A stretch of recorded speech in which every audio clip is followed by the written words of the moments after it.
Bhupalpally municipality అభివృద్ధి కోసం ప్రభుత్వం ప్రణాళికబద్ధంగా ముందుకు పోతుందని అధికారులు ప్రభుత్వానికి సహకరించాలన్నారు ఎమ్మెల్యే గండ్ర సత్యనారాయణరావు. ఈ మేరకు భూపాలపల్లి పట్టణంలోని జిల్లా పరిషత్ కార్యాలయంలో జెడ్పీ చైర్పర్సన్ జక్కు శ్రీహర్షిని అధ్యక్షతన సాధారణ సర్వసభ్య సమావేశం జరగగా ఎమ్మెల్యే గండ్ర సత్యనారాయణరావు, కలెక్టర్ భవేష్ మిశ్రా ముఖ్య అతిథులుగా హాజరయ్యారు. వారితో పాటు అదనపు కలెక్టర్ ఉన్నారు. ఈ సమావేశానికి హాజరైన అన్ని శాఖల అధికారులకు పలు కీలక సూచనలు చేశారు ఎమ్మెల్యే గండ్ర సత్యనారాయణరావు. రేపు కానీ ఎల్లుండి ఇది కొడవతంచలో ఒక సర్వే నెంబర్ ఉంది. దాంట్లో ఆల్మోస్ట్ ఒక 50 మందికి ఎల్లుండి ఇదే నియోజకవర్గంలో మేము కొత్త పాస్పోర్ట్ పోతా ఉన్నాం. దీంతో పాటుగా చిట్యాల మండలం నుంచి మన జెడ్పీటీసీ గారు ఉన్నారు. చిట్యాల మండలంలో వరిపోలపల్లి, అట్లాగే మీ దగ్గర వెచ్చలమి 2 గ్రామాలు మిగిలినాయి.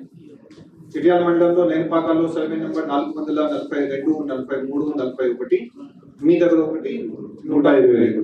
అది కూడా మన జిల్లాలో ఇంతకు ముందు పోయిన సంవత్సరం మనం ఇనిషియేట్ చేస్తే ఇప్పటి వరకు దాదాపు 1000 మంది రైతులకి కొత్త పాస్పోర్ట్ ఇవ్వడం జరిగింది. మిగిలింది కేవలం 2 మండలాలు, చిట్యాల నుంచి ఎక్కువ మండలం.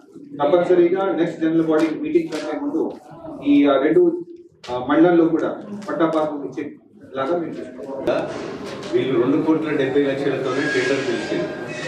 అది 4,80,00,000తో మళ్ళీ రీక్యాచ్ చేయించి మంజూరు చేయించి టెండర్ పిలిపించిన డేట్ కూడా నిన్ననా ఎస్పీసీ రవీందర్ రెడ్డి చేయనంటే నువ్వు చెయ్యి, ఈ వర్క్ ఇంకో అయిపోతే ఇక్కడ నిర్మిస్తా అని చెప్పి ఏమిచ్చిన ఆ వర్క్ చేయడానికి ఎవరు ముందుకు వస్తలేరు. అయితే 2,70,00,000కే వీళ్ళు ఎస్టిమేట్ చేశారు. మళ్ళీ రీక్యాచ్ అప్పుడు 380 అయితే ఇప్పుడు మనం 500 ఇప్పుడు 500 లక్షలతో మనం ఎస్టిమేట్ చేయించి రవీందర్ రెడ్డితో వేయించినాం. ఈ నవాపేట టు టేక్మట్ల కూడా ఈ రోడ్డును బీటీ మొత్తం వేయించేసి ఆ బాక్స్ బ్రిడ్జి కొరకు 75 లక్షలు అవసరం పడుతున్నాయి. దానికి కూడా నిన్న మంజూరి R&B మినిస్టర్కి ఒక లెటర్ ఇచ్చినాం. తర్వాత ఎన్హెచ్ వాళ్ళతోని భూపాలపల్లి రింగ్ రోడ్కు 270 కోట్లు ఏదైతే ఎన్హెచ్ వాళ్ళ ప్రపోజల్తోని గడ్కారి దగ్గరికి పోయి రింగ్ రోడ్డు ఇలా 7 కిలోమీటర్లు ఫారెస్ట్ క్లియరెన్స్ కావాలి. ఆ 7 కిలోమీటర్లకు ఎంత ఎస్టిమేట్ కాస్ట్ అవుతున్నదో గవర్నమెంటే కట్టించేసి మొత్తం రింగ్ రోడ్ ప్రపోజల్ పెట్టాలి. ఎన్హెచ్ ద్వారా అయితేనే డబ్బులు ఉన్నాయి, రోడ్లు అయితే మన దగ్గర డబ్బులు లేవు కనుక దాంట్లో రింగ్ రోడ్తో పాటు ఎన్హెచ్ తర్వాత ఇవన్నీ ప్రపోజల్స్ అన్నీ కూడా మనం పెట్టడం జరిగింది. 160 కోట్లతో స్టోర్ వేసినాం కానీ పైసలు లేవు, ముగ్గుపోయేది మెడికల్ కాలేజ్.